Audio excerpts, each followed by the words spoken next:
Saravá, jogo de damas, saravá a todo mundo, bem-vindos ao Jogo de Damas JDD, não deixa de nos acompanhar, compartilhar nossos vídeos, enfim, vir aqui, palpitar e principalmente acompanhar as entrevistas que nesse momento de pouco diálogo, nesse momento de informações desencontradas, a gente busca, enfim, coisas de consistência, a gente busca uma discussão consistente, uma conversa, na verdade não é nem entrevista o que o JDD faz, é uma conversa com pessoas que trazem qualificação ao debate. Desculpa, eu estou super gaguejando hoje, mas isso passa, isso é natural, e eu vou trazer para vocês hoje uma pessoa especial, para um assunto bastante polêmico, que muitos já se discutiu, vem se discutindo, e que ainda sofre bastante mitificação. É o hidrogeólogo Roberto Kirchen, que vai falar com a gente um pouquinho sobre o aquífero Guarani, esse monstro, né, que a gente sempre ouviu falar durante tanto tempo, se ia ser privatizado ou não. Roberto, bem-vindo ao Jogo de Damas, saravá. Saravá, Niobe, bom dia a todos, a todas. Super privilégio estar aqui e obrigado a Poliana também que me estendeu o convite e estou bem feliz, espero que a gente possa ter uma boa conversa. Ótimo.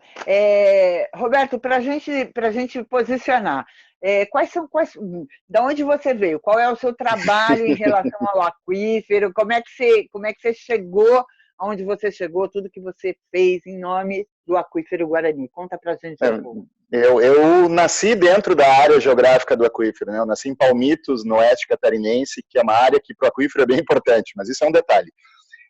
Na verdade, me formei como geólogo, e logo depois de formado, eu fui trabalhar com refugiados de guerra na época do Moçambique, na época da Guerra Civil, e foi lá que a água, o assunto, a paixão pela água me entrou pelos pés, né? Depois de entrar pelos pés, a água tomou conta do corpo inteiro e eu fui fazer um período de sabático intelectual, assim, de pós-graduação na área, para tentar entender aquilo que eu tinha visto empiricamente, né? E lá pelas tantas acabei, então, me tornando hidrogeólogo de fato e fui convidado, ainda muito jovem, a trabalhar na preparação do projeto Aquífero Guarani, uma iniciativa do Banco Mundial, da Organização de Estados Americanos, com os 4 países que o compartilham. E isso me levou para o Uruguai, né, onde era o epicentro dessa preparação, e logo em seguida eu acabei me tornando o gerente de operações do projeto do Aquífero Guarani, como funcionário de carreira da Organização de Estados Americanos em Washington, nos Estados Unidos, e nunca mais parei de lidar com esse assunto de água subterrânea, política pública, e hoje faço doutorado na Unesp. O meu objeto de pesquisa é o Aquífero Guarani, eu trabalho numa questão bem específica, tentando encontrar a idade das águas, para depois levar um pouco o assunto para a gestão, né, tentar melhorar e qualificar a gestão dessas águas. E o tema Aquífero Guarani e águas subterrâneas me é muito familiar, assim, eu viajei o Brasil inteiro, né, através do meu trabalho, eu trabalho no Serviço Geológico Nacional, que me oportuniza, então, conhecer o país, ir para lugares distantes e conhecer principalmente os aquíferos desse país. Então eu falo do Guarani com bastante propriedade, mas também conheço a realidade de praticamente todos os aquíferos do país. Conta para a gente um pouquinho, Roberto, para a gente se situar melhor, o que é um aquífero e qual a importância dele, porque acaba se discutindo meio que superficialmente como uma causa, né? Sem a gente ter muito conhecimento da importância, principalmente num país que se diz ter tanta água doce, a gente vive passando por crises, né, da água, então conta para a gente como é que funciona isso, qual é o papel de um aquífero, a importância. Super legal a tua pergunta, né? Todo mundo fala do Brasil como um detentor de recursos hídricos superficiais, e de fato o né? Isso nos dá uma importância geopolítica mundial enorme, mas também temos esses aquíferos que são extremamente abundantes em termos de volume de água. O aquífero nada mais é do que, vamos imaginar assim, uma caixa de areia, né, no subsolo, às vezes mais profunda, menos profunda, às vezes mais conectada com o que acontece na superfície, às vezes menos conectada, e que sofre essa recarga de água pluvial, né? É a chuva, a gota de chuva, quando bate no solo, ela se decompõe. Ora ela escoa superficialmente, ora ela evapotranspira, ora ela infiltra e vai, então, se armazenar nos poros que essas rochas têm. Então, o aquífero é um pacote rochoso, né, ou um material material não consolidado, material geológico, que tem essa capacidade de armazenar e transmitir a água, né?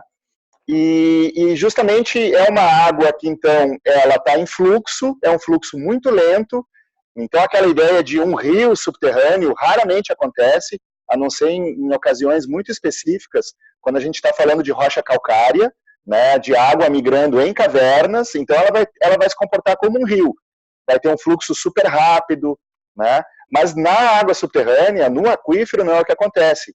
Esse fluxo é extremamente lento, mas ele existe, né, e a gente, então, acessa essas informações através de poços que são perfurados no aquífero, e a gente tenta, então, estimar qual é o volume dessa água, para onde a água está indo, aonde ela entra, aonde ela sai, que característica química ela tem na entrada, como é que essa característica química dessa água subterrânea vai se alterando no tempo, à medida que ela flui, né? Quais são as demandas, os estresses de uso desse aquífero. O fato é que o Brasil é super bem servido de água subterrânea também.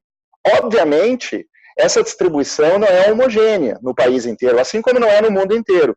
Então, vão ter áreas que têm uma disponibilidade hídrica muito maior, em detrimento de outras áreas que têm uma disponibilidade hídrica menor, né? Por exemplo, o sertão, o tão famoso sertão brasileiro, né? O polígono das secas, como a gente também chama, o polígono semiárido, é uma região que chove menos, onde as rochas elas não formam bons aquíferos de maneira generalizada, formam alguns pequenos aquíferos mais localizados que a gente precisa encontrar para poder usar essa água. Mas é uma típica região cuja disponibilidade hídrica é menor que outras regiões, como, por exemplo, lá no meio da bacia amazônica, que além de chover muito e ter muita água superficial, também tem muita água subterrânea.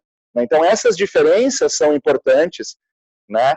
O Rio Grande do Sul, por exemplo, lá perto da fronteira com o Uruguai, é uma região que chove menos, né? E que as rochas que lá formam o arcabouço geológico da região também não necessariamente são bons aquíferos, né? Então, mesmo numa região subtropical, que todo mundo associa como uma área úmida que chove muito, a gente tem problema de disponibilidade de água também, né? Então, acho que é importante falar sobre isso. Assim, as coisas elas não são homogeneamente distribuídas.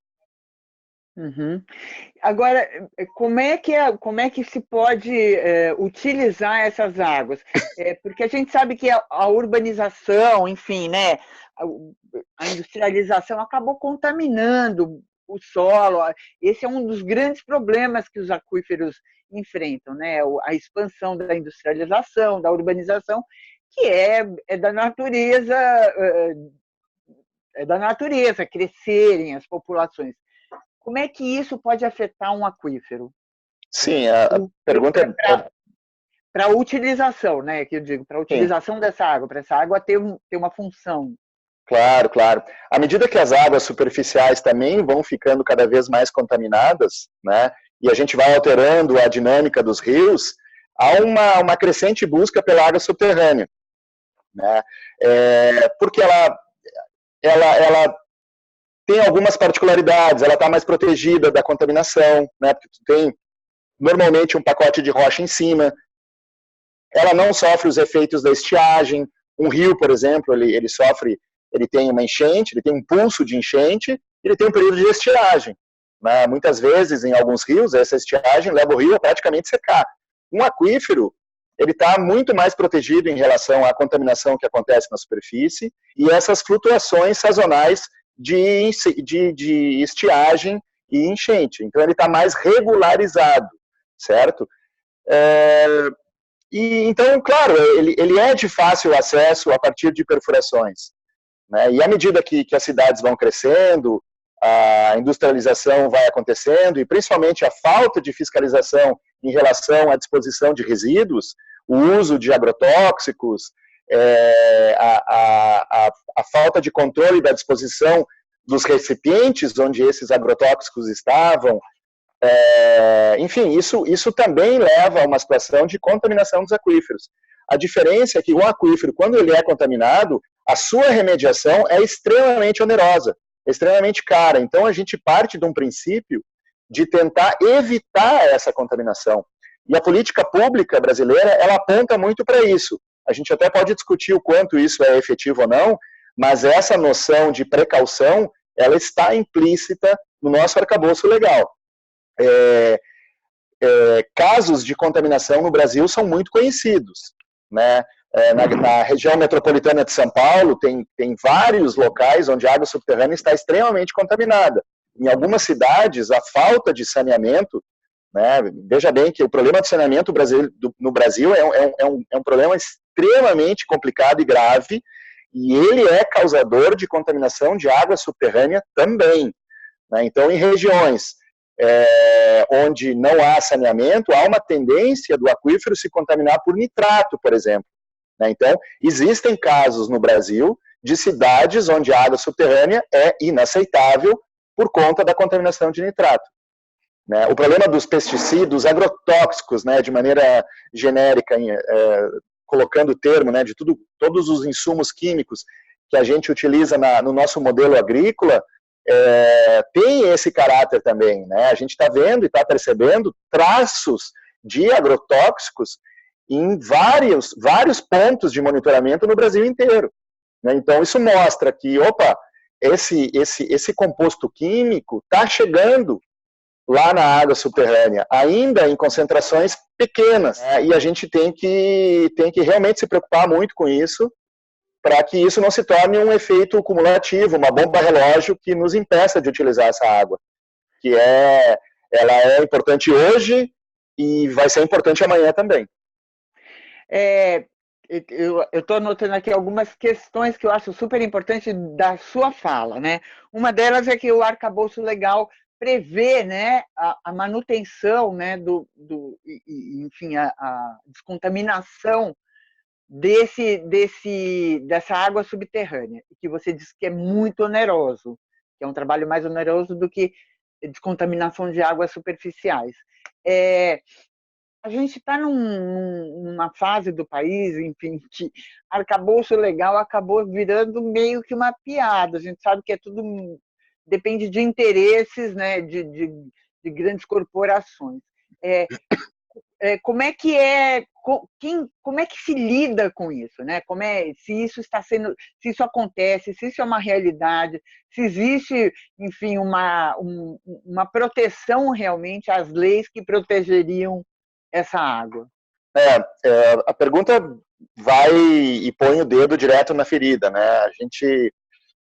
A gente tem uma lei de recursos hídricos de 1997, que prevê todo um sistema de gestão de água superficial e água subterrânea, que vem se implementando e vem se polindo a cada novo período, A gente vê muita gente também militando na questão da água, participando dos comitês de bacia, dos parlamentos das águas.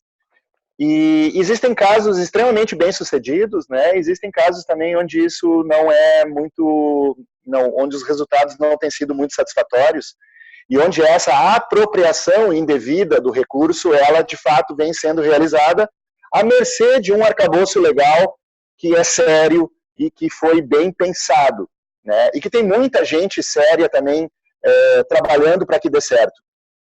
Mas de fato, às vezes a ganância e as circunstâncias econômicas levam ao não cumprimento dessas prerrogativas, e também falta muita fiscalização. A questão da apropriação da água subterrânea, como é que ela é feita? Na maioria dos estados existem as leis estaduais, então a água subterrânea é uma propriedade do Estado. Quando eu digo Estado, são os entes federativos da nação. Então, por exemplo, aqui em São Paulo, onde eu estou dando essa entrevista agora, a água subterrânea pertence ao Estado de São Paulo. Então, ele tem um sistema, através de um arcabouço legal, que prevê a concessão de outorga de uso para todo aquele sujeito que pretende utilizar essa água subterrânea, seja para uso doméstico humano, seja para uso industrial, ou para irrigação, ou qualquer outro uso. Isso, de certa forma, em alguns estados, vem sendo bem cumpridos, em outros não tanto, ou seja, há um fator de clandestinidade muito grande ainda do sistema de registro da água subterrânea, né? O caso de uma empresa, por exemplo, que quer utilizar a água subterrânea para engarrafar água, né? Tu tocaste no assunto da Nestlé, além da Nestlé tem várias outras empresas nacionais e multinacionais, elas precisam passar por um processo junto ao Departamento de Produção Mineral, porque a água ela tem uma característica mineral, então ela também é um bem mineral, e para isso tem todo um arcabouço legal específico. Né? A coisa não funciona quando falta fiscalização ou quando esses projetos de apropriação da água têm algumas deficiências técnicas e algumas externalidades acabam acontecendo que não foram previstas nos relatórios, nos N relatórios que são importantes de serem cumpridos. Né? Agora, se o processo é bem feito, se há um profissional sério desenvolvendo o projeto de uso daquela água, independente de qual uso previsto, né, existem mecanismos para minimizar esses impactos e, teoricamente, os efeitos, as externalidades, né, sejam elas ambientais ou sociais, não deveriam acontecer, ou deveriam ser minimizadas. Então, algumas vezes isso de fato acontece, né, mas assim, a gente não pode confundir também e pensar que, por exemplo, todo e qualquer empreendimento que usa água subterrânea não é benéfico, é maléfico. Não, isso não é verdade. Existem empresas que usam a água subterrânea de forma muito responsável. Existem municípios que usam a água subterrânea de forma muito responsável. E existem indivíduos que usam a água subterrânea de forma muito responsável. O que a gente deve tentar coibir é a clandestinidade, né, é o não cumprimento das leis que hoje existem, a não geração de novos dados sobre esse aquífero, ou seja, o registro do poço é extremamente importante para a gente dimensionar quanta água tem e quanta água vai ter no futuro. Se todo mundo resolver fazer poço clandestino, a gente não vai ter acesso a essas informações e a gente não vai poder dimensionar qual é o tamanho da disponibilidade hídrica que a gente tem. Né? Então, veja que há um circuito no qual todos participam. Se esse circuito é vigoroso, o resultado de um circuito vigoroso é a satisfação dos usuários, a preservação da qualidade e da quantidade da água dos aquíferos, né, e a participação pública das pessoas tomando decisões nos comitês e nos espaços consultivos que, graças a Deus, ainda hoje a gente tem. Espero que a política ambiental do atual governo não desmantele também esse sistema de recursos hídricos que prevê esses espaços, né, e que são extremamente ricos. Você tocou num ponto bastante sensível dessa história. Em 2016, circulou a história da privatização do aquífero, da venda, né, privatização do aquífero Guarani.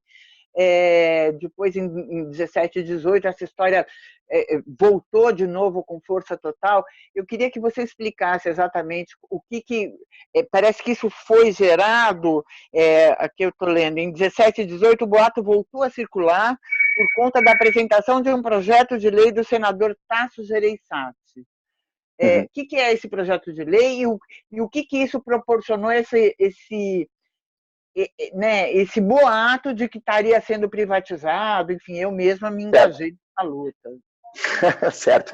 Eu vou voltar um pouquinho no tempo, na época que houve a proposição do projeto financiado pelo Fundo Mundial do Meio Ambiente, tendo o Banco Mundial como agência implementadora e a OEA como agência executora, junto com os países, né, eu fiz parte desse mecanismo. Na época houve 1 milhão de boatos. Boatos de que o governo americano ia colocar uma base militar na Tríplice Fronteira por conta do aquífero Guarani, boatos de todos os tipos. Né? Então, claro que as pessoas, enfim, todo mundo é bem intencionado e busca uma forma de encontrar um espaço, e às vezes o boato faz parte desse ímpeto, né? Mas a gente tem que um pouco se resguardar do que é um aquífero, na verdade. Olha o tamanho do aquífero Guarani. Ele é gigante. Um aquífero desse tipo não se privatiza, muito menos em 4 países que têm um arcabouço legal que está vigente. Né? Então, isso não é uma coisa tão simples. O que a gente pode privatizar do aquífero? Né? Se ele é um reservatório subterrâneo de água, né? A gente vai privatizar o reservatório subterrâneo e não vai privatizar as terras. Ora, as terras podem ser compradas. Né? Qualquer pessoa pode participar do leilão e do grande negócio que as terras viraram nesse país. Né? Então, é preciso ter um pouco de cuidado, entender o que significa privatizar um aquífero. Um aquífero não se privatiza. Né? Primeiro, porque ele é muito grande. Segundo, porque existem leis que atualmente em jogo não prevêem esse tipo de situação. O que uma empresa multinacional pode fazer? Ela pode comprar uma área que tem muita água. Ela vai necessariamente ter que passar por um processo no DNPM, né? Vai ter que aprovar esse projeto e vai começar a usar essa água e monitorar se o entorno dessa área, os níveis do aquífero estão diminuindo ou o que está acontecendo com a vizinhança. Né? Uma vez feito isso, bom, a gente vai chamar isso de privatização, mas isso é a mesma coisa que o município faz quando pede licença para o Estado para construir poços e distribuir água para a população. É uma coisa muito parecida. Né? Só que a empresa, ela engarrafa a água e vende. Mas ela passa por todo um processo de licenciamento, de concessão de outorga. Né? Então, aonde está a figura da privatização? Né? Então, o que a Nestlé e outras empresas fazem é participar desse jogo, né? Estão buscando lucro, estão buscando encontrar áreas onde tem água com esse potencial químico, mineral, para vender. Obviamente, vão fazê-lo. A gente está comprando, a gente é que gera essa demanda de compra. Né? Houve lá pelas tantas também uma grande propaganda de que a água mineral é linda, maravilhosa, cura tudo, e que a água que nos chega na torneira é ruim. Né? Isso tem um aspecto muito feio por trás, que é de dizer que as nossas empresas de saneamento não cumprem o seu trabalho. Que aquela água que vem na torneira, ela não passou por nenhum tratamento. Isso é mentira. Né? A água que chega na torneira para nós das concessionárias públicas, ela passou por um tratamento e por uma fiscalização muito mais rigorosa do que a água engarrafada na água mineral. E com isso eu também não estou fazendo uma propaganda contra a água mineral. Eu só estou querendo colocar os pingos nos is, dizendo que não, que a água de torneira, ela não necessariamente é ruim do ponto de vista de qualidade. A gente até pode não gostar do gosto, né? Mas a responsabilidade que está por trás de fazer essa água chegar é enorme. Né? E muitas vezes a água mineral, ela também é adulterada. Existe má fé no comércio de água mineral. Né? O importante é ressaltar que tanto uma quanto outra passa por processos de controle, de concessão, e esses precisam ser obedecidos à risca. Né? O projeto de lei do senador, né, ele não prevê a venda da água, a privatização do aquífero ipsis literis, ele prevê uma alteração na forma de encarar os recursos hídricos perante a lei. Uma coisa muito parecida como é no Chile, por exemplo, onde a água ela é um commodity, ela faz parte de um mercado de capitais, um mercado de commodities. Então, a alocação do recurso ela seria controlada pelo mercado. Né? Enquanto que hoje a lei brasileira ela é muito, ela se baseia no modelo francês, que prevê então a existência de um parlamento de águas e de uma alocação que não necessariamente é devido simples e puramente à questão capital, à questão mercadológica, à questão da economia, mas também resguarda o uso da água para abastecimento das populações. E a tomada de decisões, né, é feita no âmbito desses comitês, onde isso funciona. Existem locais no Brasil onde isso funciona bastante bem.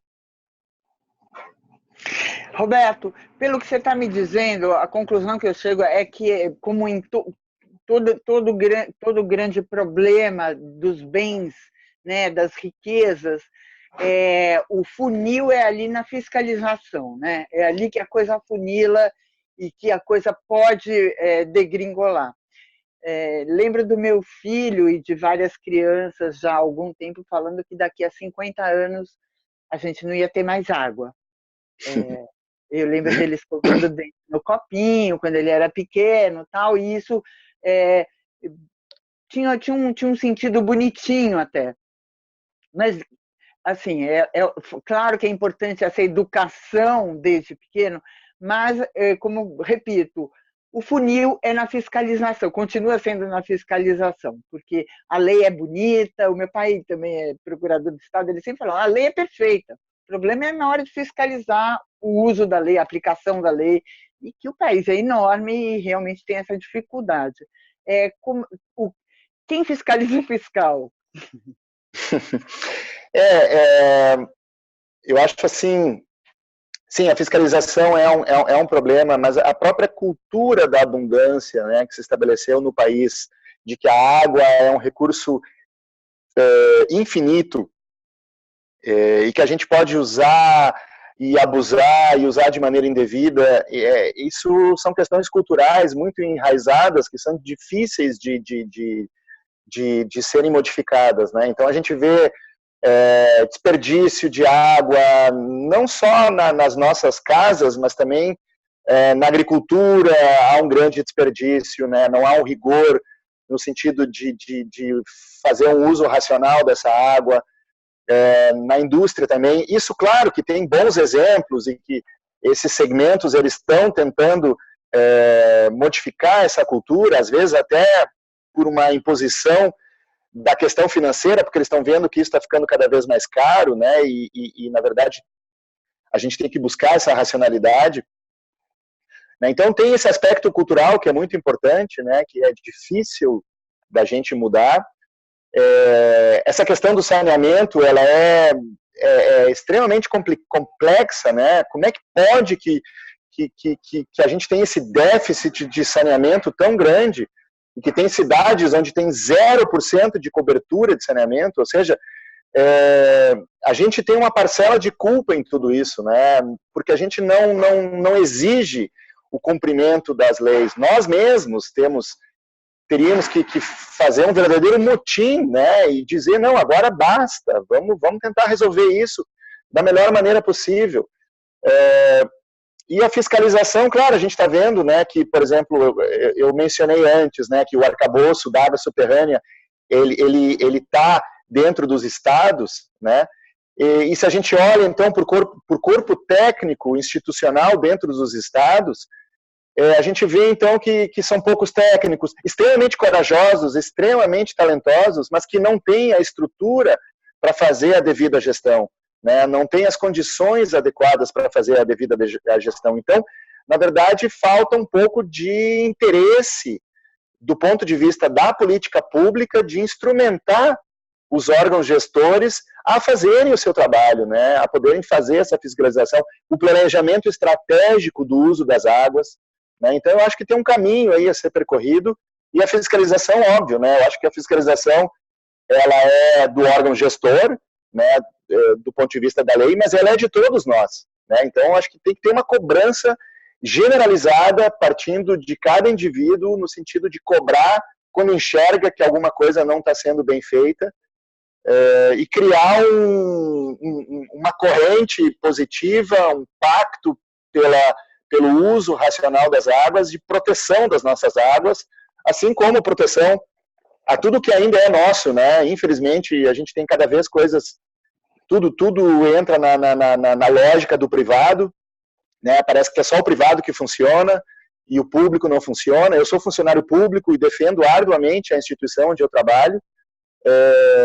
Tenho o maior orgulho de ser funcionário público e luto, assim como vários colegas que eu conheço, no sentido de prestar um serviço à sociedade, gerar essa informação para melhorar e qualificar a discussão, né? Então, eu acho que é um pouco de tudo isso, assim, né? Mas a gente tem que olhar para o umbigo e fazer a nossa parte. A gente está indo para o encerramento dessa conversa incrível e importante, mas eu tenho mais uma última pergunta e depois eu deixo com você para você terminar com um recado. Tá legal. Você falou sobre esse mito, né, da infinitude da água, né? A gente está vivendo um momento no país em que as pessoas realmente acreditam, tem muitas pessoas que acreditam na Terra plana, enfim, nesses mitos que foram criados nesse momento político, né, com intenções políticas. Como é que a gente pode chegar nas pessoas, além da educação básica, que eu acho que é importante, aquela coisa da professora que ensinava meu filho a escovar o dente com um copinho, como é que a gente pode chegar nas pessoas e mostrar para elas que, assim como o petróleo, assim como, né, outras coisas, a água pode ter um fim se não for bem utilizada. Como é que a gente racionaliza isso? Eu acho que discutir, levar a discussão abertamente, né? Claro que vão ter interesses, os conflitos vão existir, né? Mas eu acho que a questão da água ela é tão ampla, né? E ela tampouco é somente acadêmica, né? Eu me considero acadêmico. A gente tem uma contribuição no sentido de às vezes dizer quanta água tem, quanta água não tem, etc. Isso é importante, mas tem questões outras que também precisam ser obedecidas, né? A questão do acesso à água de todas as pessoas, né? Então a gente tem que garantir, primeiramente, que as pessoas sejam escutadas, né? E possam participar dos processos decisórios. Isso é muito importante. Alterar essa questão simbólica da água é super importante, é uma mensagem que tem que ser levada nas escolas, tem que ser levada nas universidades, tem que colocar a questão da água na agenda política de altíssimo grau do governo, né, assim como junto com a ambiental, não dissociá-la da ambiental, né, as duas são extremamente casadas, a floresta depende da água, porque a água depende da floresta, né, e existem comunidades que interagem com isso de uma forma super bacana, né? E só para te dar um exemplo assim dessa coisa da finitude, né? No meu trabalho de doutorado, eu estou datando as águas profundas do Guarani, que são aquelas águas que estão no aquífero a 1 quilômetro de profundidade. Essas águas elas estão resultando em idades de quase 1 milhão de anos. E aí eu te pergunto, uma água que tem 1 milhão de anos para se renovar, ela é finita ou ela é infinita? Ou seja, se eu utilizar mal, de forma não apropriada esse recurso, cuja renovação tem 1 milhão de anos, né, se eu esgotá-lo, se eu decidir, enquanto sociedade, esgotá-lo, vai demorar 1 milhão de anos para essa água ser reposta. Está entendendo como a gente está lidando, em alguns casos, com um recurso que é fóssil? É quase como se fosse um petróleo, né? Só que ele não tem essas características em todos os lugares. Então, o que a gente está fazendo é mapear as regiões onde ele tem essa característica, em detrimento de outras regiões onde essa renovação é mais rápida. E a gestão é diferente numa área e na outra. Então, a gente tem que começar a incorporar essas questões no dia a dia da gestão, né? E discutir abertamente com todos, levar essa mensagem, né? Eu não vejo outro caminho e resistir. Se a gente notar que a política atual está levando a deturpação de um sistema de gestão de água subterrânea que foi arduamente construído por todos nós, a gente tem que lutar e resistir para não deixar a água virar simplesmente um commodity a ser decidido pela força do capital, né? Não pode e não deve. Então, eu acho que essa é um pouco, um caminho a ser seguido, e reforçar os comitês de bacia, qualificar a informação que é feita lá, né? Assim como em todos os espaços que ainda existem. Então, um pouco é o caminho assim que eu vejo.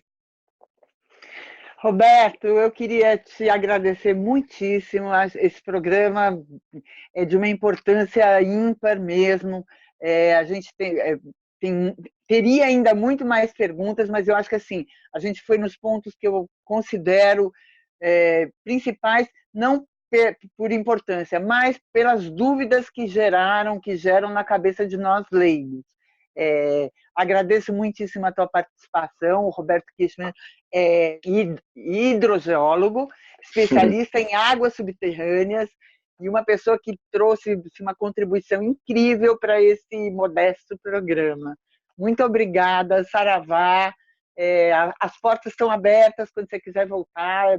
Será uma honra e um prazer. Todo meu, obrigado, Niobe, e longa vida para esse programa de vocês. Eu tenho acompanhado algumas entrevistas, são todas muito legais. Estou tratando de difundi-las ao máximo, e eu acho que é isso que a gente precisa, né? Uma discussão aberta, e estou à disposição de quem assistiu o programa e quiser fazer perguntas, vai dar um jeito de me achar e eu vou ter o maior carinho em respondê-las também. Muito obrigado e saravá aí para todo mundo. Esse é o Jogo de Damas JDD, toda quarta-feira, a partir das 6 horas da manhã. A gente tenta ser pontual, né? Toda quarta-feira. Esse foi sobre o aquífero Guarani, com o hidrogeólogo Roberto Kirchmann, especialista em águas subterrâneas. Convido a todos para se inscreverem no canal, para acompanharem, para divulgarem, enfim. E aos que quiserem fazer pergunta para o Roberto, vai lá a pergunta que a gente encaminha para ele. Saravá todo dia, saravá todo mundo, saravá Jogo de Damas.